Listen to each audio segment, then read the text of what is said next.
آپ نے سنا ہوگا حضور نے سورہ رحمان کے بارے میں فرمایا ہے، سورۃ الرحمن عروس القرآن، یہ سورہ رحمان جو ہے یہ قرآن کی دلہن ہے۔ جیسے دلہن کو آپ خوشنما لباس پہناتے ہیں، آراستہ پیراستہ اس کو گہنے اور اس کو زیور پہناتے ہیں، تو جس طریقے سے سجاتے ہیں آپ دلہن کو، اللہ تعالیٰ نے ایک سورت قرآن مجید میں یہ ایسی رکھی ہے سورہ رحمان کہ اسے خوب سجایا ہے۔ اس میں الفاظ کا در و بست، اس کا اپنا ایک ڈیوائن میوزک ہے۔ وہ تو اللہ تعالیٰ قراء جو ہے خاص طور پر مصر کے قراء، اللہ تعالیٰ ان پر رحمت نازل فرمائے، ان کی خطاؤں سے درگزر کرے۔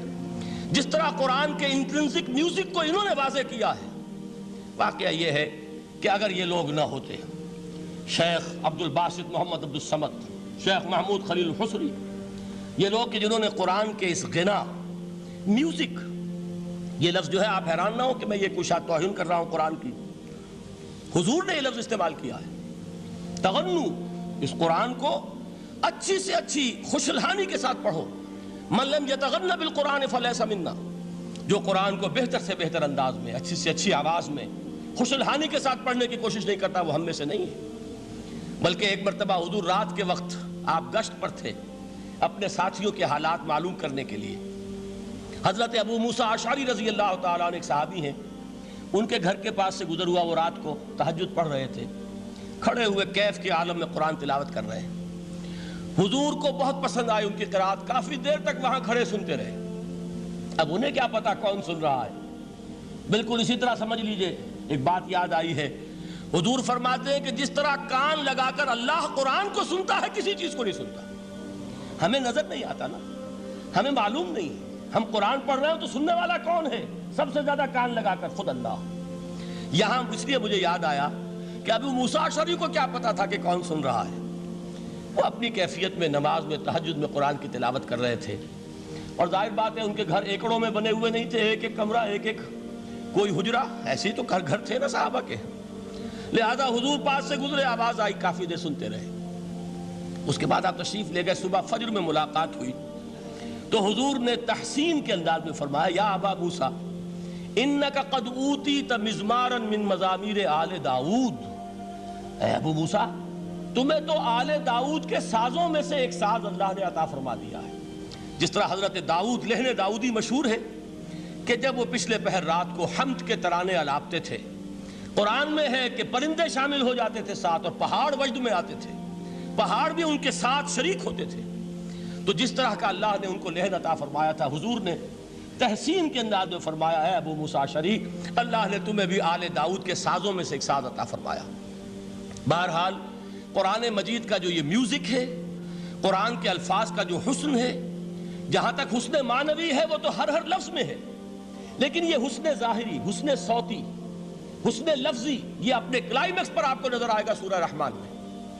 لیکن قرآن میں یہ سورت اس اعتبار سے بھی ممتاز ہے، اس کی 4 آیات پر ذرا توجہ کریں گے، عجیب حقائق سامنے آئیں گے۔ جہاں یہ قرآن مجید کے حسن صوت اور حسن لفظی کی معراج ہے، وہیں اس کی پہلی 4 آیات میں 4 چوٹی کی چیزوں کا ذکر ہے، سب سے اونچی چیزیں۔ پہلی آیت کیا ہے؟ الرحمن، ایک آیت ہو گئی۔ رحمان کیا ہے؟ اللہ کا نام ہے۔ کبھی آپ نے غور کیا اللہ کے ناموں میں سب سے پیارا نام کون سا ہوگا؟ رحمان۔ کیوں؟ اس کا مادہ کیا ہے؟ رحمت۔ ہمیں سب سے بڑھ کر جس چیز کی ضرورت ہے وہ کیا ہے؟ رحمت خداوندی۔ نام اچھی طرح سن لیجئے اس حضور کے قول کو۔ حضور فرماتے کوئی شخص جنت میں مجرد اپنے عمل کی بنیاد پر داخل نہیں ہو سکے گا جب تک کہ رحمت خداوندی دستگیری نہ کرے۔ کسی صحابی نے بڑی ہمت اور جرأت کا ثبوت دیا کہ پوچھ لیا، کیا حضور آپ بھی؟ جب آپ نے فرمایا کوئی شخص داخل نہیں ہو سکتا جنت میں محض اپنے عمل کی بنیاد پر جب تک کہ رحمت خداوندی جو ہے وہ دستگیری نہ فرمائے۔ پوچھا گیا کیا آپ بھی؟ آپ نے فرمایا ہاں میں بھی۔ آپ انداز کیجئے کہ اگر محمد الرسول اللہ بھی رحمت خداوندی کے ضرورت مند ہوں تو تاب دیگراں چے رسد، ہماری تو سب سے بڑی ضرورت رحمت خداوندی ہے۔ اب یہ رحمت جو ہے قرآن مجید میں اللہ تعالیٰ کی یہ شان 2 الفاظ کے ذریعے سے آتی ہے، رحیم اور رحمان، اور کوئی مادہ نہیں ہے جس سے 2 نام بنتے ہوں اللہ کے۔ لیکن یہ مادہ ہے واحد رحمت کا کہ جس سے رحمان بھی ہے رحیم بھی ہے۔ رحیم صفت مشبہ ہے، رحمت دائم ہو جائے گی، مستقل ہوگی تو رحیم کہیں گے۔ اور رحمان، اس میں رحمت کی ہے وہ شان ہے کہ جیسے ٹھاٹھے مارتا ہوا سمندر ہو، ہیجان کی کیفیت، طوفانی کیفیت، رحمت خداوندی کا طوفانی جوش، وہ ہے رحمان۔ آپ تو رہتے اس علاقے میں ہیں، آپ کو معلوم ہے عرب اگر بھوکا مرا جا رہا ہو تو کیا کہے گا؟ انا جوعان۔ پیاسا مرا جا رہا ہو انا عطشان۔ بہت غضبناک ہوگا غضبان، غضبان آصفہ قرآن میں آیا ہے، بہت غضبناک۔ رحمان جس کی رحمت جو ہے جوش میں ہے، ٹھاٹھے مارتے ہوئے سمندر کے مانند۔ تو یہ اللہ تعالیٰ کے ناموں میں سب سے پیارا نام۔ اب آگے چلیے، الرحمن علم القرآن، رحمان نے قرآن سکھایا۔ رحمت خداوندی کا سب سے بڑا مظہر، رحمان کی رحمانیت کا سب سے بڑا مظہر قرآن ہے۔ ان میں جو منطقی ربط ہے اس کو سمجھتے جائیے۔ اچھا آپ یہ سوچئے، جو علم بھی انسان کو حاصل ہوا وہ کس نے دیا؟ اللہ نے۔ سائنس کا علم کس نے دیا؟ اللہ نے۔ علم آدم الاسماء کلہا، وہ علم الاسماء جو حضرت آدم کو دے دیا گیا تھا ازل میں، یہ اسی کا ظہور ہے، یہ اسی کی ایکسفولیشن ہے جو ہو رہی ہے اور ہوتی رہے گی ابھی۔ اور دوسرے علم ہے وہ کس نے دی؟ اللہ نے دی۔ لا یحیطون بشیء من علمہ الا بما شاء، مخلوق میں سے کوئی اللہ کے علم میں سے کسی شے کا احاطہ نہیں کر سکتا مگر وہ جتنا اللہ دینا چاہے۔